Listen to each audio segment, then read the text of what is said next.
اللہ تعالیٰ نے ہر نبی کو ابتدا سے لے کر انتہا تک روانہ فرمایا تو ان کے ساتھ معاملہ یہ رہا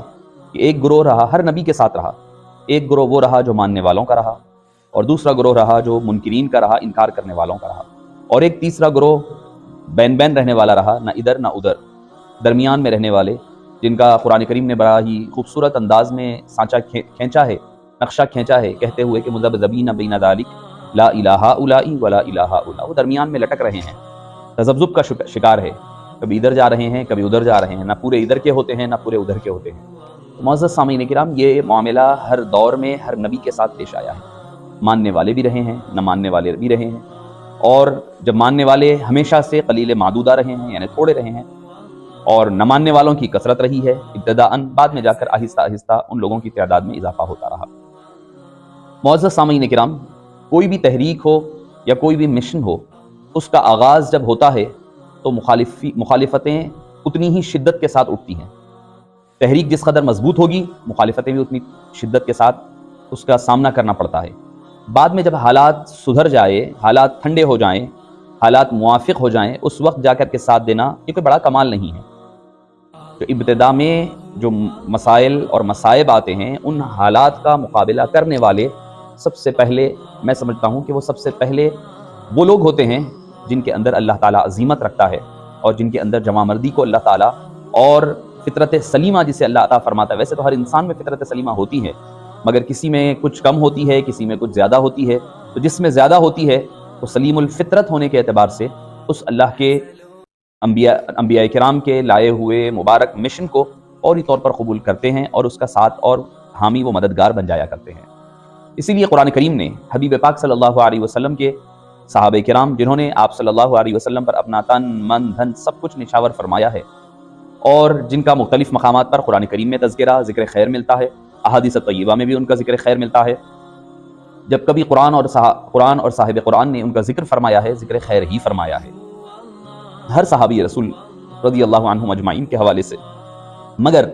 جو میں نے اپنی گفتگو میں جو بات کا آغاز یہاں سے کیا کہ جو ابتداءً لاتے ہیں، ابتداءً فوری طور پر کسی تحریک کا حصہ بنتے ہیں، ان کے لیے مشکلات، مصائب، سماج کو، خاندان کو، اپنے گھر والوں کو، ہر ایک کا مقابلہ کرنا پڑتا ہے۔ تو اس کا ذکر قرآن کریم میں سورہ حدید کی آیت مبارکہ میں اشارہ بھی فرما دیا، لا يستوی منکم من انفق من قبل الفتح وقاتل، کہ فتح مکہ سے پہلے جو ایمان لائے، جنہوں نے مال خرچ کیا، اللہ کی راہ میں جہاد کیا، وہ اور فتح مکہ کے بعد والے دونوں برابر نہیں ہو سکتے۔ یعنی دونوں صحابہ ہے، صحابہ ہوتے ہوئے بھی ان کے اندر بے شمار مراتب ہیں، بے شمار مراتب ہیں۔ اگر ہم ان مراتب کا خیال نہ رکھیں گے تو وہاں سے فتنے فساد شروع ہو جائیں گے، مسائل وہاں سے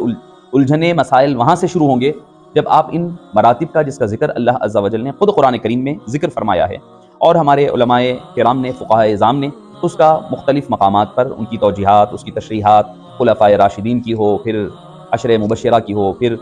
مہاجرین ہے، بدریین، احد کے، پھر حدیبیہ والے، پھر فتح مکہ والے، بعد تو یہ جو ترتیبیں، یہ جو مختلف ان کے تقسیم فرمائی ہے، یہ تقسیم بہت ہی اہم ہے، یوں ہی نہیں کی گئی، تاکہ ہر ایک کا حسب مراتب ان کے مقام و مرتبے کے ساتھ ذکر کیا جائے۔ اللہ تعالیٰ بھی ارشاد فرماتا ہے کہ جو پہلے ایمان لائے، جو پہلے اللہ اور اللہ کے حبیب صلی اللہ علیہ وسلم کی معیت میں اپنا تن من دھن نچھاور کیا، وہ اور بعد والے برابر نہیں ہو سکتے، مگر وَكُلًّا وَعَدَ اللَّهُ الْحُسْنَى، ہر ایک سے اللہ نے حسنہ کا، یعنی جنت کا وعدہ فرمایا ہے، ہر ایک کے ساتھ بھلائی کا اللہ تعالیٰ نے وعدہ فرمایا۔ اب بھلائی جنت تو ہے سب کے لیے، مگر ہر ایک کا رتبہ، مقام و مرتبہ مختلف ہوگا، ہر ایک کا مقام اپنے، ان کی جو فضیلت، جو مراتب کا جو مقام ان کا ہوگا، وہ مقام ان کے لیے اللہ تعالیٰ متعین فرمائے گا۔ اس کا ذکر کچھ ایسے ہوں گے جو سرکار دو عالم صلی اللہ علیہ وسلم کی رفاقت میں ہوں گے، جیسے کہ ایک حدیث پاک میں آتا ہے کہ ایک صحابی رسول تھے، وہ آپ صلی اللہ علیہ وسلم، حضرت ربیعہ ہے، کہ آپ صلی اللہ علیہ وسلم کی خدمت میں اکثر رہا کرتے، دن رات رات کی خاص طور پر خدمت فرماتے۔ جب خدمت رات میں ہونے لگی تو حبیب پاک صلی اللہ علیہ وسلم نے ایک مرتبہ فرمایا کہ سل یا ربیعہ مانگو، کیا مانگتے ہو؟ انہوں نے کچھ نہیں کہا۔ آپ صلی اللہ علیہ وسلم نے فرمایا کہ سل یا ربیعہ مانگو، کیا مانگتے ہو؟ تو انہوں نے فرمایا مرافقتک فی الجنہ، اے حبیب پاک صلی اللہ علیہ وسلم، آپ کی مرافقت، آپ کی صحبت، سنگت، جیسے آج یہاں پر آپ کی خدمت کر رہا ہوں، کل جنت میں بھی یہی خدمت مل جائے تو یہی میرے لیے کافی ہے۔ حبیب پاک صلی اللہ علیہ وسلم نے مجدہ جاں فضا انہیں عطا فرما دیا۔ فَعِنُونِی بِکثرۃ السجود، فرمایا کہ بھئی کثرت سجود کے ذریعے سے اعانت کرو۔ تو مطلب یہ کہ بھئی جنت تو تمہیں مل چکی ہے، کل کے دن کوئی یہ نہ کہے کہ حبیب پاک کے صدقے تو مل گیا، انہوں نے بعد کی عبادتیں ترک کر دی، کوئی یہ نہ کہے، تو اس وجہ سے فرمایا کہ کثرت سجود کرتے رہو، تاکہ اس کی شکر گزاری اللہ نے جو تمہیں عطا فرمایا اس کی شکر گزاری کا حق ادا ہو سکے۔ تو معزز سامعین کرام، تمہیداً میں آپ کے سامنے گفتگو کر رہا تھا کہ جو ابتدائی طور پر جو حضرات جوائن ہوتے ہیں کسی بھی مشن میں، کسی بھی کاز میں، ان کا مقام مرتبہ بہت بلند ہوتا ہے، اس کے لیے بڑی ہمتیں ہونی پڑتی ہے۔ کیوں؟ کیونکہ ہر طرف سے مخالفتیں ہو رہی ہے، اس وقت آپ کا ساتھ ٹھہرنا یہ بہت بڑا کمال ہوتا ہے، بہت بڑا جگرا ہونا پڑتا ہے، تبھی جا کر کے یہ آدمی آگے بڑھ سکتا ہے۔ اب حبیب پاک صلی اللہ علیہ وسلم کی حیات مبارکہ اعلان نبوت کے بعد سے آپ دیکھیں، آپ صلی اللہ علیہ وسلم نے جن حضرات کا خصوصیت کے ساتھ ذکر